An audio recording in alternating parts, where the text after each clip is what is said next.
welcome to our first edition of Mornings of the Decade. I'm Rachel Allmark. And I'm Angela Tessitore. Let's get right into what's happening at North Penn.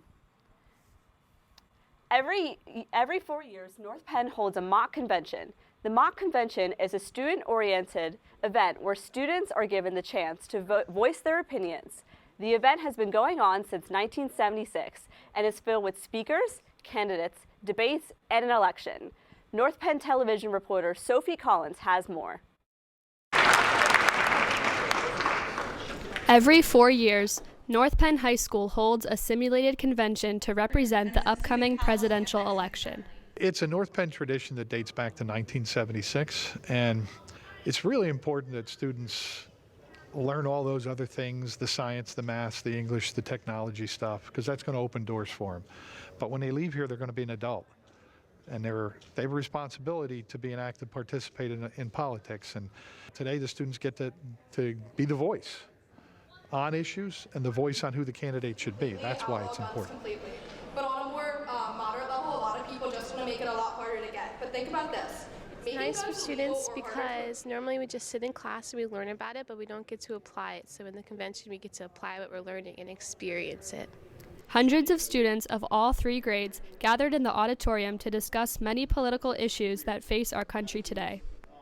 I want students to really become engaged in the issues in politics and walk out of here ready to participate.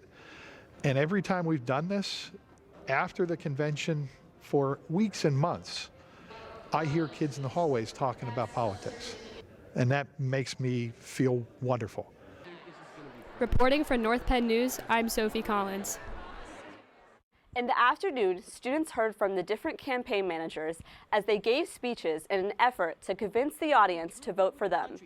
Following the speeches, each state caucus chose their nominations and presented them to the board.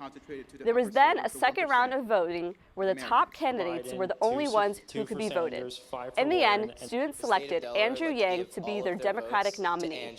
Awesome job to everyone that participated, and if you missed anything, make sure to check out North Penn Television's YouTube channel. North Penn hosted the first Inter-School Cultural Proficiency Ambassadors Meeting, hosted by Dr. Barbara Moore-Williams and Dr. Waters. Students from Upper Dublin, Shellenham, Norristown, and of course, North Penn High School participated in a discussion about diversity and cultural proficiency awareness. The day consisted of students meeting with peers to progress the inclusion of students of all races. The new ambassador program aims to motivate starting discussion of race-based discrimination.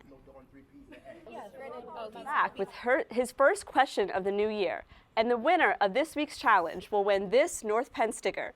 So make sure to tweet your answers to @NPTV with the hashtag #NorthPenn or hashtag Brumball. Hey, welcome to this New Year's Brumball Challenge. And as a way of wishing you Happy New Year, I have a question for you. Who is responsible for January 1st? The answer when we get back. This morning we have Jodo Dawadi to give us the night crier's top stories.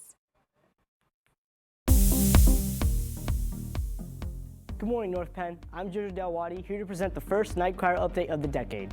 To start off this week's update, read a recap of last Tuesday night's school board meeting regarding community renovations. You can also find a recap of the mock convention that was held in the auditorium last Friday that includes videos and photos for some of the day's most impactful moments. Lastly, check out how senior Stara Vesper broke the boys indoor pole vault record in an article written by Prasham Jogiputra. That's all I have for this week's update. I'm Jojo Dalwadi, and make sure to check out these articles and many more at nightcrier.org or the Student News Source app. And don't forget to read the Night Crier day or night.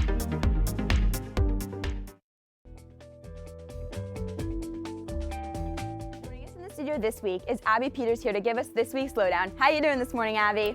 Thanks, Rachel and Angela. I'm doing great this morning and hope you guys are too. Now let's jump right into this week's lowdown. The Badmintons Club's next practice is Thursday the 16th from 2:15 to 4 in the Navy Gym. Check out the new equipment courtesy of the North Penn Education Foundation. Also, don't forget to show out for North Penn basketball and wrestling, as every game is now free for North Penn students, as long as you're sporting your North Penn apparel and bring your student ID. Interested in joining Reading Olympics? The next meeting is January 14th after school until 3:15. Join the classroom code on your screen now for more club information. That's all I have for this week's Lowdown. I'm Abby Peters, sending it back to the desk. Thanks, Abby. Turning the page and keeping with more information about North Penn's Reading Olympics Club, NPTV caught up with club advisor Mrs. Schmidt and club officers this week to hear all about what is going on in the world of Reading Olympics. Here's North Penn news reporter Eric Jesperger with more. Looking to take reading to the next level and have a shot at taking your hard work in the classroom to a friendly atmosphere and school competition?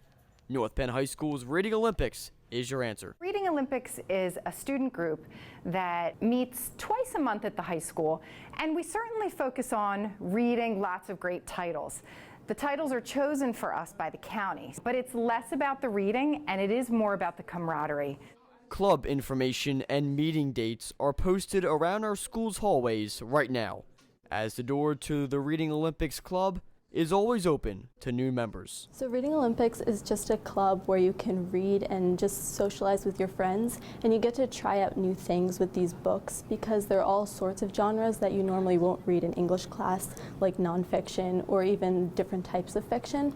So you just get to experience new things and just try out something that you normally wouldn't. So far, we've come together and created a lot of ways for everyone to kind of be very involved. We're coming up with a summary list and ways for people to access our books and bringing in new books to our list so that everyone can enjoy them no matter what genre it is. And you're not on a stage anywhere, and you're not high profile anywhere. So it is different from the other clubs in that we're very much academic focused. So if you are a reader, but maybe not the best reader ever, and you are interested in maybe gaining new perspectives, this is the club for you. Circle your calendars for the Reading Olympics competition on the horizon, set for April 1st right here at North Penn, where regionally all high schools in the area send a team to compete.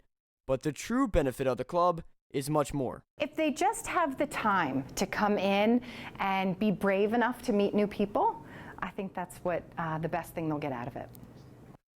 Reporting for North Penn News, I'm Eric Jesperger.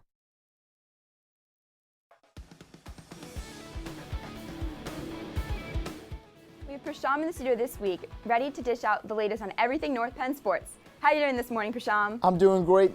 Winter sports is in full swing right now. The ice hockey team won a thriller at Hatfield Ice Arena by taking down the Neshaminy 4-3 last night. Tyler Greenstein had 2 goals and Josh Caulfield scored as well before Tony Tuzzo's game winner.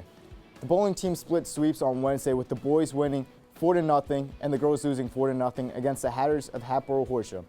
The girls and boys swim teams won both of their meets this week by beating Penn Ridge Tuesday and CB East yesterday.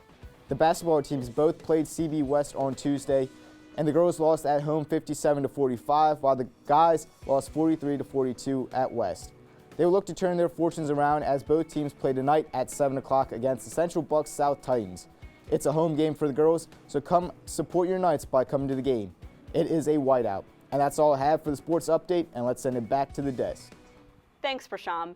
It's a new year, which means new goals. Let's hear what you promised yourself you would do on this week's Question of the Week. But behind closed doors, I'm a fool for your love. To be more friendly. To answer more questions of the week. To be more punctual. To pass chemistry. My New Year's resolution is to keep being me. Eat dino nuts every day. To get better grades. To smile more. To be a nicer person. Work out more. To graduate. Not being late to school. Get more sleep and stop overthinking. Drink more chocolate milk. Get famous. I want to read for pleasure and not take naps. Let's check back in with Mr. Brumball for this week's answer. Welcome back. The answer you've all been waiting for. January 1st, New Year's Day, was created by Julius Caesar in 46 BC in honor of the god Janus, who was the two-faced god who looked forward and back. Bet you didn't know that? Now you do. Happy New Year's, and thanks for playing this week's Brumball Challenge. Thanks, guys. The winner of this week's Brumball Challenge is Corinne Corinne Kabrieski. That's all we have on this edition of Mornings. I'm Rachel Allmark. And I'm Angela Tessitore. Have a great weekend, North Penn.